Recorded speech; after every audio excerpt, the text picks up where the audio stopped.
The Buddhas dwell in constant bliss, so for them there is no difference between good and bad. But from the viewpoint of the person making the offerings, there is a considerable difference. Therefore, to offer something inferior and then to visualize that it is the best one undermines the act of offering and destroys the merit involved. Even if the motivated substance and nature of the offerings are faultless, things can still go wrong with the manner of making offerings. This is illustrated by the following anecdote from the life of Arya Nagarjuna. Nagarjuna had received his origin from Saraha and was given the name of Visu. Saraha foresaw that Visu was about to distress by famine and therefore he appointed Visu as the food manager of Nalanda Monastery, which was to see the ruins yet not far from Bodhgaya, the place of enlightenment of Buddha. He, Saraha, then returned to South India and entered into the retreat on Royal Mountain. The famine struck soon after his departure. It continued for 12 long years. Weak people gradually died off and the throne moved away to other lands.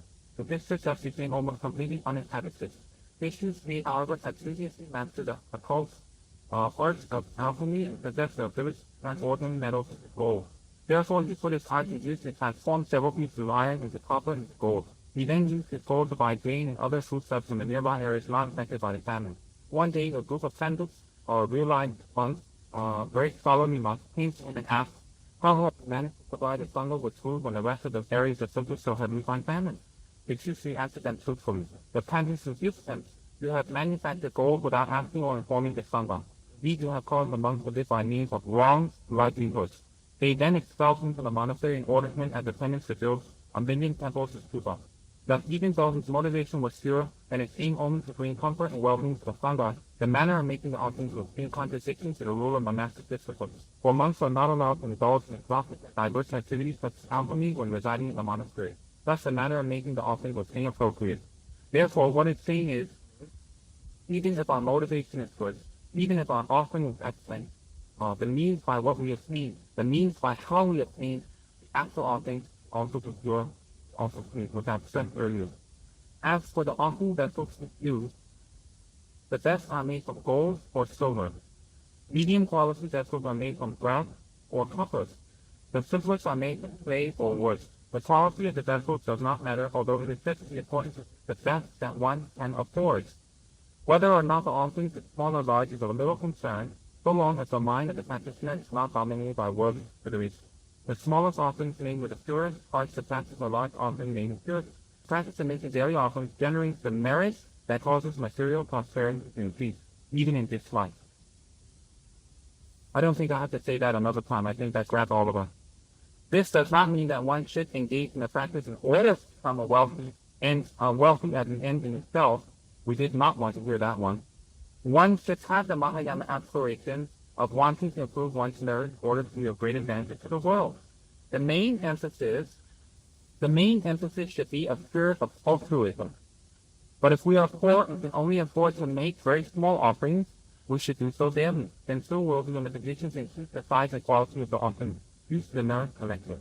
The Indian master Acharya Ashtaghosha, who we had already consulted his scripture the other day, the 51st of the Buddha's devotion, Lamangatupa, an offering says, an offering placed on one's altar becomes a constant offering to all the Buddha. By that gift, great merit arises, and with merit is complete accomplishment. With merit, we can advance medicine. With merit, we can have more weapons fighting to live. With merit, we can less on negative karma. With merit, all control worship such as work, health, long life, harmony, happiness, stability will come. With merit, one who engages in meditation and practice will gain the accomplishment. One will be able to achieve enlightenment. Without merit, without supplementary practice, such as making offerings, one's meditation will become very slow. One's meditation will become very faded. In fact, one may have the danger of abandoning it. With merit, everything we accomplish. Everything. Just like when we go shopping, if you have a big bank account, you can buy a lot of things. If you have a small bank account, well, you go window shopping like me. So, or you take someone along that has a big bank account and then make them buy it from you, but that's not very good. That's not very good. In any case, all being aside, if you have a big bank account of merit, then when you go shopping or attending, buy it. If you have a small bank account of merit, then when you go shopping or attending, such as the bills, common, long life, meditative state of patience, meaning when our love is factor, then alone look at the plant side. You won't even be able to touch it. You won't even be able to go near it. Merit is very important. How you acquire merit, how much you put into the supplement to practice. That's as frustration. But the suffer is often making your prayers and also serving your teachers and also making offerings on the altar. That becomes makes merit. Along with that, charitable functions, also contributing to the poor, helping the sick, etc.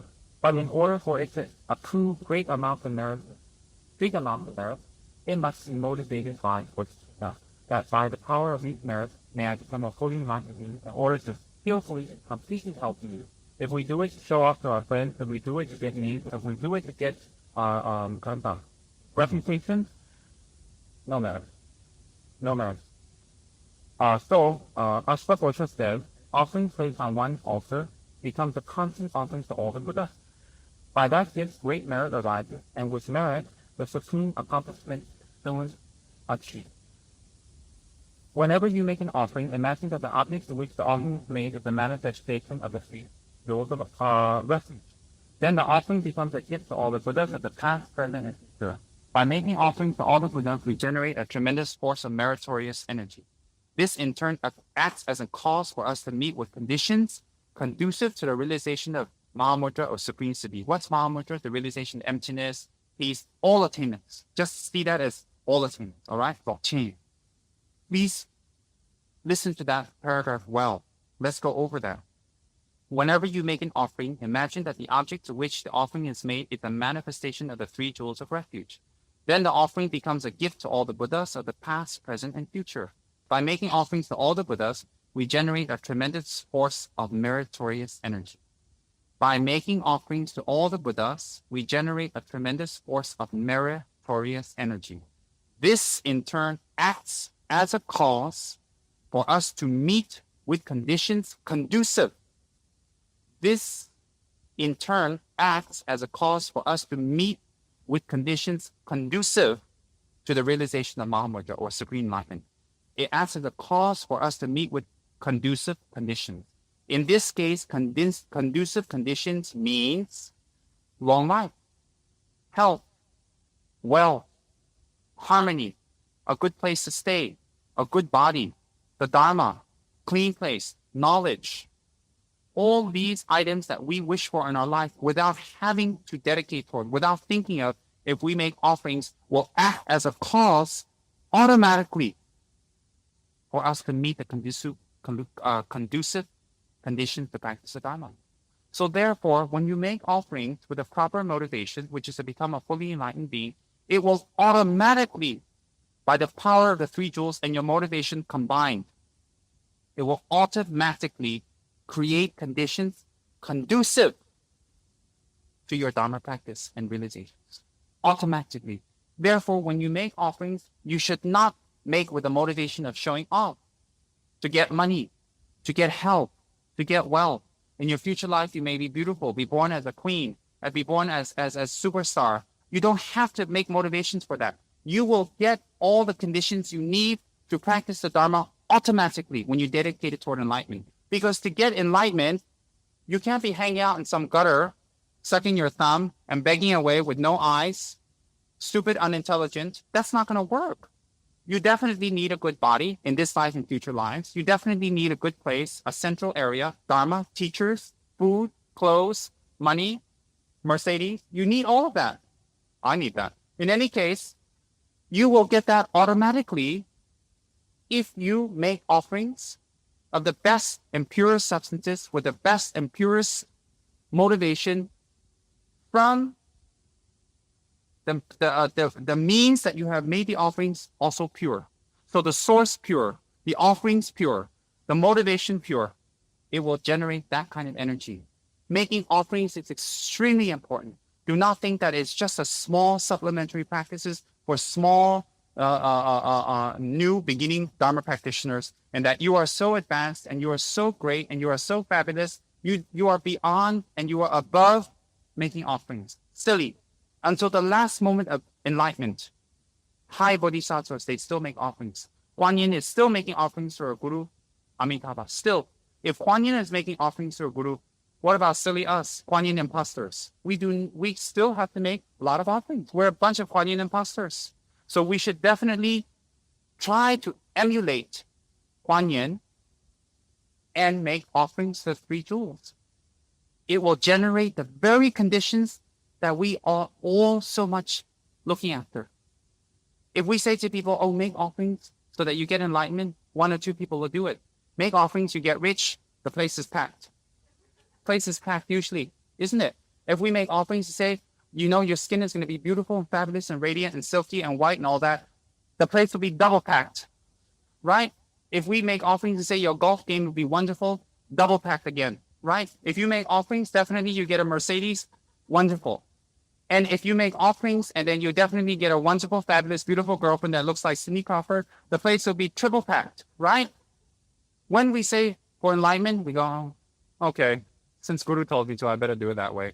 No, you have to understand when you make offering for enlightenment, all the causes and conditions to gain enlightenment will be accomplished effortlessly and without any need to even focus on it. Is that understood? Is that clear?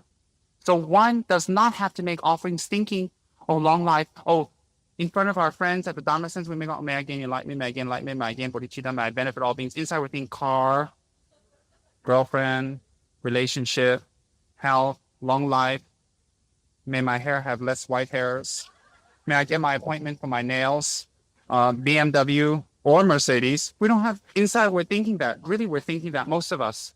That fabulous diamond ring, or what am I going to get for my Chinese New Year's for my wife, my husband? Don't think like that. You don't have to. From the inside, you should actually think, oh, I want to become a fully enlightened being.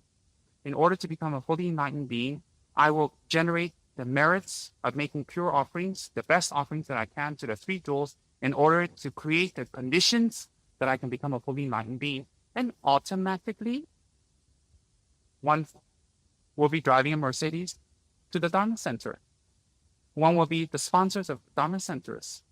One will be the sponsors of statues.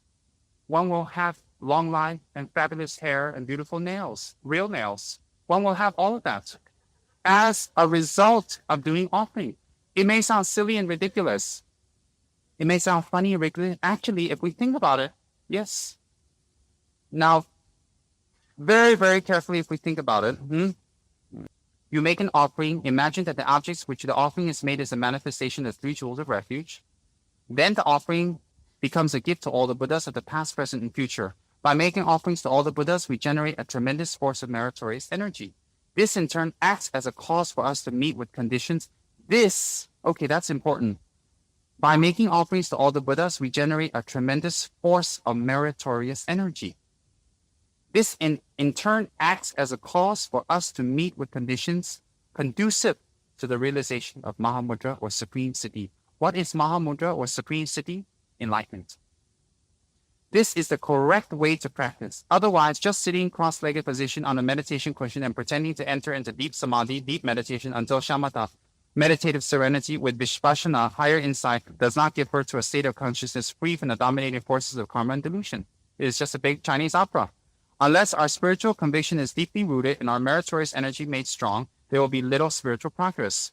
A fruit tree requires a firm root if it is to grow and produce well. When the root is healthy and free from the defects, the branch and leaves will grow without any difficulties. Then, when there are healthy branches, the trees will naturally produce healthy fruit. And what is that healthy root? The bodhisattva motivation. The offering ritual is very simple. The motivation behind it is very important. Without knowing the motivation, what's the use of doing that? What is the use? Just another automatic act because you've been told to do it, or because everybody's doing it, or because it's nice to do it, or just because you have nothing else to do. You should actually know why you are doing it.